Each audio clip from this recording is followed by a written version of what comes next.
Hello everyone, আসসালামু আলাইকুম। Welcome back to my channel parts of my life. যেখান থেকে আমার ভিডিও দেখছেন, আশা করতেছি সবাই ভালো আছেন। জি আলহামদুলিল্লাহ, আমরাও ভালো আছি। আজকে খুবই ইন্টারেস্টিং একটা ভিডিও নিয়ে চলে এসেছি আপনাদের মাঝে, আর সেটা হচ্ছে টুনা মাছ দিয়ে আমি কলার খোসার ভর্তা তৈরি করে দেখাবো আজকে আপনাদেরকে। আপনারা হয়তো মনে করতে পারেন কলার খোসা দিয়ে আবার ভর্তা হয়। হ্যাঁ, এটাই সত্যি।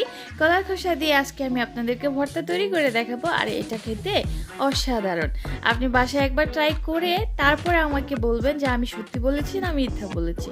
তাহলে পুরো ভিডিও জুড়ে আমার সাথেই থাকুন।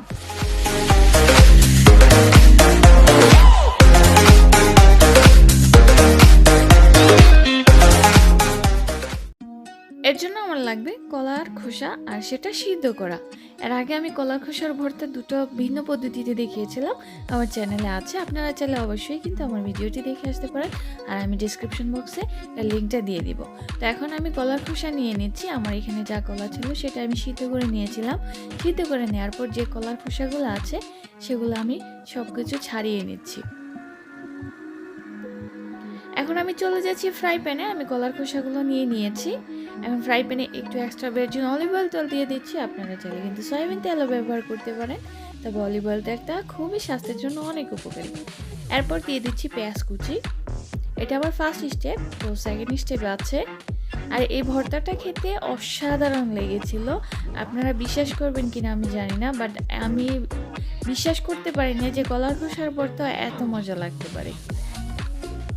এখন আমি পেঁয়াজগুলো ভালো করে ভেজে নিচ্ছি। একটু ব্রাউন করে নেওয়ার পরে এর মধ্যে অ্যাড করে দিচ্ছি হলুদের গুঁড়া আর একটু লবণ, পরিমাণ মতো একটু লবণ দিচ্ছি। আর পরিমাণটা একটু কম দিচ্ছি, কারণ এর পরবর্তীতে আমি আর একটু লবণ ব্যবহার করব, যার জন্য এখানে লবণটা একটু কম দেওয়া হচ্ছে। তারপরে দিয়ে দিচ্ছি কয়েকটা শুকনো মরিচ দিয়ে ভালো করে একসাথে ভেজে নিব। ব্রাউন হয়ে আসার পর যে কলার খোসাগুলো নিয়েছিলাম, দেখতেই পাচ্ছেন আমি কিন্তু এটাকে কুচি তেমন না, মানে একটু কুচি করে ছোট করে কেটে নিয়েছি, যাতে করে আমার ভাজাটা ভালো করে হয়। তো এখন আমি একসাথে সবগুলো মিশিয়ে ভালো করে ভেজে নিচ্ছি। কথায় আছে, ভালো কিছু খেতে চাইলে কিন্তু অবশ্যই কষ্ট করতে হয়। সো আপনিও যদি ভালো কিছু খেতে চান তাহলে অবশ্যই একটু কষ্ট করে নিতে হবে। তারপর আমার এটা যখন ফ্রাই হয়ে যাওয়ার পর আমি পাটায় বেটে নিয়েছি। আপনারা চাইলে ব্লেন্ড করেও নিতে পারেন। তো ব্লেন্ড করে এটাকে একদম ম্যাশ করে নিয়েছি। এরপর আমি আবার ফ্রাই প্যানে চলে এসেছি। এখানে আমি এক্সট্রা ভার্জিন অলিভ অয়েল তেল অ্যাড করে দিয়েছি, কারণ এটা হচ্ছে আমার সেকেন্ড স্টেপ। তারপরে দিয়ে দিয়েছি পেঁয়াজ কুচি, অল্প পরিমাণে দিয়ে দিচ্ছি যেহেতু আমি ওইখানে দিয়ে দিয়েছিলাম। তারপরে অ্যাড করে দিচ্ছি এখানে 1 টিস্পুনের মতো রসুন এবং আদা বাটা দিয়ে একটু নেড়ে চেড়ে তারপর একটু পানি অ্যাড করে দিব। এ পর্যায়ে আমি অ্যাড করে দিব এর সাথে সামান্য একটু লবণ, যেহেতু আমি এর আগে লবণ দিয়েছি সেজন্য পরিমাণটা একটু কম হবে। আর তারপরে অ্যাড করে দিচ্ছি হলুদের গুঁড়া ও 1/2 টিস্পুনের মতো। তো অ্যাড করে দিয়ে ভালো করে মশলাটা কষিয়ে নিতে হবে। সেটা তো অবশ্যই জানেন যে রান্নার স্বাদ কিন্তু তখনই বাড়ে যখন আপনি মশলাটা ভালো করে কষিয়ে নেবেন। ভালো করে আমি এখন কষিয়ে নিচ্ছি। এরপরে অ্যাড করে দিচ্ছি জিরা গুঁড়া 1/2 টিস্পুনের মতো। অ্যাড করে দিয়ে আরেকটু নেড়ে চেড়ে দিচ্ছি। যখন দেখবেন যে মশলার উপরে তেলটা ভেসে উঠেছে, তখন এটা পারফেক্টলি ভাবে কষানো হয়ে গেছে। এখন আমি এই পর্যায়ে অ্যাড করে দিচ্ছি টুনা মাছ, মানে আমাদের এখানে তন্ন বলা হয়। তো এখানে আমি তন্ন অ্যাড করে দিয়েছি। আপনারা চাইলে অন্য কিছু এখানে অ্যাড করতে পারেন, চাইলে চিকেন অ্যাড করতে পারেন, বিফ অ্যাড করতে পারেন, যে কোনো কিছু দিয়ে করতে পারেন। আমি টুনা মাছ দিয়ে এই ভর্তাটা তৈরি করেছি।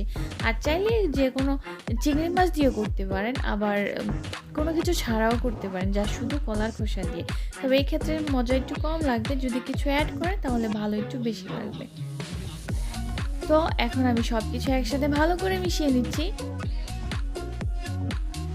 আর এখন অ্যাড করে দিচ্ছি যে বেটে রাখা, আমি পাটায় বেটেছিলাম কলার খোসা, তো এগুলো সব একসাথে অ্যাড করে দিচ্ছি। একসাথে অ্যাড করে দিয়ে ভালো করে নেড়ে চেড়ে দিতে হবে, আর মশলাটা যেন পুরো খোসাটার মধ্যে অ্যাড হয়ে যায় সেদিকে অবশ্যই খেয়াল রাখবেন। ভালো করে নেড়ে চেড়ে দেওয়ার পর দেখতেই পাচ্ছেন আমারটা এখন এই পর্যায়ে চলে এসেছে, আর আমার ভর্তাটা কিন্তু রেডি হয়ে গেছে। জাস্ট 5 মিনিট পরে এটা রেডি হয়ে গেছে। এখন আমি একটা সার্ভিং প্লেটে তুলে নিচ্ছি, বাটিতে তুলে নিচ্ছি। আপনার ভর্তার কালার যেটাই হোক না কেন, খেতে যদি ভালো লাগে তাহলে কিন্তু কালারে কোনো তেমন কোনো কিছু হয় না যে আপনারা কালারটা কেমন হয়েছে সেটাও না, তারপরে আমার কাছে খুবই ভালো লেগেছে, কালারটা ভালোই ছিল আর খেতে অসাধারণ ছিল, সেটা আর কি বলবো আপনাদেরকে। আমি তো অবাক হয়ে গেছি যে এত মজাদার ভর্তা হয়েছিল। পুরোনো সেই কথা, যদি আমার চ্যানেলে ভিডিওগুলো আপনাদের ভালো লেগে থাকে তাহলে অবশ্যই কিন্তু আমার চ্যানেলটা সাবস্ক্রাইব করে অল অপশনটা অন করে দিবেন, যাতে আমার নোটিফিকেশন আপনাদের কাছে পৌঁছে যায়। আর আমার আজকের ভিডিওটা যদি ভালো লাগে তাহলে কিন্তু অবশ্যই লাইক কমেন্ট শেয়ার করতে ভুলবেন না, আর কমেন্টের মাধ্যমে জানিয়ে দিবেন যে আমার মানে এই কাঁচা কলার খোসার ভর্তা কি আপনারা কখনো খেয়েছেন। যদি না খেয়ে থাকেন একবার হলেও ট্রাই করবেন বাসায়, তাহলে দেখবেন এটার মজা কতটুকু। এখন আমি এর মধ্যে দিয়ে দিচ্ছি খুদের ভাত, মানে হচ্ছে ভাঙ্গা চালের ভাতের সাথে আমি এটা খেয়ে নিচ্ছি, দেখতেই পাচ্ছেন। আর ভাঙ্গা চালের ভাত কিভাবে করে সেটাও কিন্তু আমার চ্যানেলে দেওয়া আছে, আপনি যদি চান অবশ্যই কিন্তু এটাও দেখতে পারেন। তো আমি এখানে অনেকগুলো ভর্তা নিয়েছিলাম, একসাথে আমি খেয়ে নিচ্ছি। আর আশা করছি আমার আজকের ভিডিওটা আপনাদের ভালো লেগেছে, যদি ভালো লেগে থাকে অবশ্যই লাইক কমেন্ট শেয়ার করতে ভুলবেন না। আমি আসবো আবার আরেকটা নিয়ে, আবার এরকম আনকমন রেসিপি নিয়ে।